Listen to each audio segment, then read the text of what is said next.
Hello, everyone. Before the next group conversation on Monday for Secure and Defend, we wanted to just briefly go through our slides and help you understand what we're working on, and then that way we can have a nice, productive conversation on Monday. I'm going to start sharing the slides. The first thing we want to highlight for you is to show that when we're talking about the security stages within GitLab and what our customers can use, we're focused on Secure and Defend. When talking about Secure and Defend, they kind of fit across the entire security story. So secure is a shift left play, which brings security testing as close to the developer as possible. And that's where you see things like SAST, secret detection, DAST, and dependency scanning, with a lot of exciting things coming up, such as fuzz testing, which we expect to start rolling out in the next couple of months. When we talk about defend, we're talking about security operational visibility, and that you can see there on the right. And today we do have web application firewall and container network security available. We will have vulnerability management moving to minimal in 13.0, and a lot of other really exciting things coming on. But what we're looking to do is provide a holistic view across the entire DevSecOps lifecycle for our customers. So that first starts off with developers writing code and making commits, us then moving to analyzing that and finding new security findings, whether that's a vulnerability or a weakness in the application, enabling mitigation, whether that's through our suggested solutions, or just allowing users to be able to create issues or merge requests off of those findings, and then help that code move to the production side and protect it within that cloud native environment. So when we talk about secure, we're focused on, again, that proactive side of the equation. And on here, there's lots of information which you can go through on the slides yourself. However, the thing I do want to highlight for you is that the intent with secure is to not make it an additional step in the existing workflow. It's actually woven directly in using CI and allows developers to work with security as opposed to security needing to be an additional step they have to learn. So ultimately adapting your security to the developer. Today on the maturity side, you can see that a lot of our categories are inviolable, but we do have a lot of really big plans this year. So the first, you can see we're looking to bring out fuzz testing in Q3 or at the end of Q2. And then by the end of the year, we want to move SAST, DAST, and dependency scanning to complete. I'd like to hand it over to Todd to talk a little bit about OKRs. All right, thanks, David. For our first OKR, I had two key points. One was to increase the rolling average of our MR rates to greater than 200. For our April actual, we came up at 256. And the other, I guess, kind of key point to point out on this one is that we finally have what we're considering to be a comprehensive data set for our CVEs. So we're caught up on our backlog of CVEs back to 2016. And so just worth calling that out. The second point was around say-do ratios. And we were targeting between 70 and 80%, and for 1210, we made it to 73%. All right, next slide, please. And then for the second OKR for the secure stage, it was really around hiring.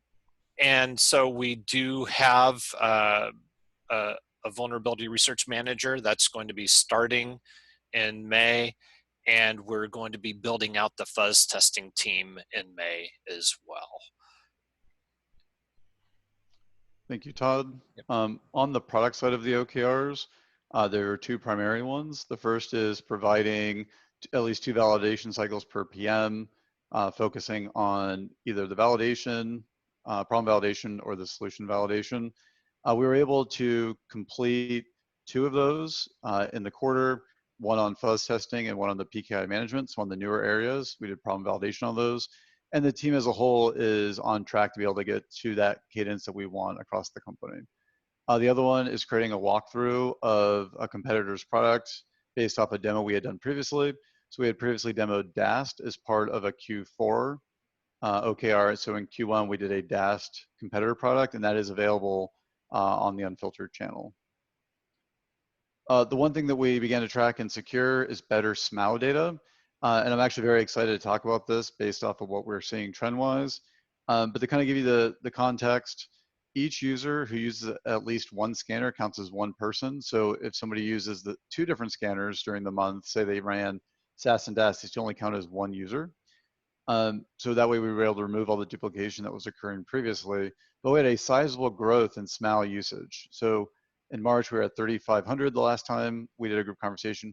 We got close to 5,000 in the month of April. A lot of this has to do with the hard work of the engineering team and the product team and the sales team evangelizing Secure more. We had a lot of really good evaluations in April, and several of them are now in negotiation to become gold or ultimate users. You can also see this on our dashboard in Periscope, or now known as Sisense. You can see that SAST and DAST have actually crossed, or I'm sorry, SAST and dependency scanning have crossed over 1 million scans run within a year period, which is a very cool percentage or number. And that SAST is now leveled off at about 100,000 active scans a month. So those are some huge jumps for us in our users' usage of our stuff. And you can see all those look really nice. They go up to the top right. From a cool stuff, there's some really cool things that came out in 12.10. The things I would want to highlight is severity levels have been added to our dependency scanning for the Gymnasium engine, which means all dependency scanning can now give you the vulnerability severity as part of the reporting. We also extended DAST to support REST APIs. So now we offer both DAST as a standard area as well as DAST API, which is a very hot area for security today. And I would be remiss to not point out the offline or limited connectivity support as well for Secure. That was a big accomplishment in multiple months of work.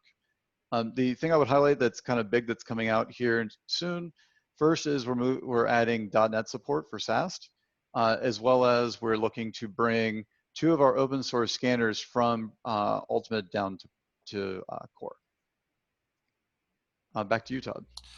All right, thank you. And so in our retrospections, what we like to celebrate our victories as well as talk about things that we can improve upon. So the things that went well this time around was composition analysis worked as a team to research the application limits. They found it to be a very good experience, and they're going to continue to work away at it to basically help the performance of the Secure features. And then, well, what can be improved are as the Secure stage grows, we are finding that we're also outgrowing our current format for conducting our retrospectives. So what we've decided to do is we're actually having a couple retrospectives now for each iteration to better accommodate the different time zones. So those are the primary ones that I'd like to call out on these slides. Okay, thank you, Todd. The last 2 things related to Secure, we added a new non-marketing marketing category. That was a little tongue twister there. To help do security benchmarking of our scanners. We're very excited about this because we're being able to get data now that's showing how effective our scanners are against different targets. That's going to help us hone in the quality of the scanners and ultimately help our customers have better findings. And then the last thing is the offline environment support. It is available today. This is a snapshot of the release post. If you've not seen it, check out the release post and read all about it. Oh, and I guess I should say, and then finally, because I forgot this one was here as well, but our focus is becoming an application security testing leader this year. Our focus is on moving SAS, DAS, and dependency scanning to complete and moving fuzzing to viable. So if you have a curious as to what that means, in the slides, list out the maturity epics, as well as the category direction pages where applicable, and you can read all about the goals that we're trying to accomplish to bring our scanners to complete and viable. And with that, let's switch over to Defend. Again, a lot of information here for you to go through. The main thing I want to leave you with is for Defend, we're focusing on protecting cloud native applications, services, and infrastructure. And the initial focus is on Kubernetes. From a maturity standpoint, we now have 2 categories that are at minimal maturity. That'd be WAF and container network security. I mentioned that we're also going to have vulnerability management become minimally viable here shortly. And then last, we're working on long-term plans for container behavioral analytics, so adding intrusion prevention and malware scanning within that Kubernetes cluster.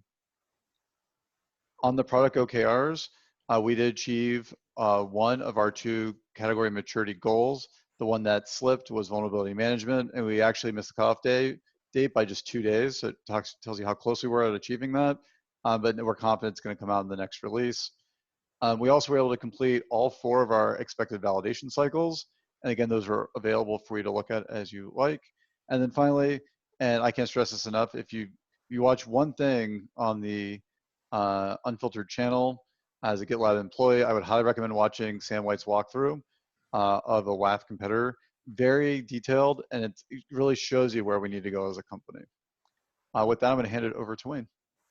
Thanks, David. So David already mentioned the 2 features to go from plan to minimal. We basically had the same OKR in both development and product management. We were really close on, we got one, and we were really close on the other. We also wanted to accelerate Defend productivity with adding more. The Defend team is relatively new. Everybody on the team, except for one person, has been at GitLab less than 6 months. So we wanted to get more maintainers on the team. And we have a number now that are in the maintainer trainee process. And we also wanted to increase our monthly MR rate. We actually more than doubled it from 4.2 to 9.6. Thanks, Wayne. Kind of, again, lots of stuff for you to read here. The 2 things I would highlight for you is recently we released the ability to let users toggle the WAF between logging only mode and block mode. So that's a very nice step forward in the maturity of WAF. And then the big thing that's coming out in 13.0 for Defend is our standalone vulnerability objects. And that's going to bring vulnerability management to minimal. There's a very aggressive plan to move it from minimal to viable. And we can talk about that more in future group conversations. Then back to you, Wayne. So in terms of what went well and what can be improved from the most recent retrospective, so our onboarding process went really well. It's actually what has allowed one of the reasons that has allowed us to increase our MR rate, as new engineers have been able to get up to speed and start committing very quickly. And we also completed a number of features that are a great positive impact.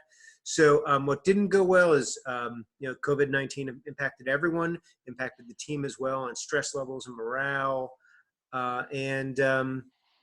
We also identified a need for more education around feature flags, which we're using those, so we've been doing that. And we also been talking about ways to make merge requests go through the pipelines faster, reducing effort for reviewers and maintainers, doing more incremental improvements, doing things more iteratively, et cetera. So all sorts of good things going on. And we also published a blog on the top 6 security trends in GitLab hosted projects, which was pretty neat. And other companies that focus on security of code and containers and applications do things like this. And now we have this, and we're planning to update this every 6 months. A pretty good reception from the security community. You want to cover this one, David? Sure. And then finally, we've begun to extend the threat monitoring component of our platform. You can see here at a high level, you can now see drop packets, total amount of transactions available for both WAF, which is, as everyone is aware, we're using mod security for that. And their network policies is actually Cilium. And again, you can see that traffic there. We're going to kind of wrap the call here as the rest of it is just focused more on the staff. But before we disconnect, Wayne or Todd, is there anything you want to finish up with? The thing I want to add is that we added 2 team members started on Defend since the last group session. That's Mehmet and Thiago. So welcome to the team. Okay. Well, thank you very much, everyone, for watching. We look forward to having a great group conversation next week. And if you have any questions beforehand, please feel free to throw them in the document and we'll begin to respond to them.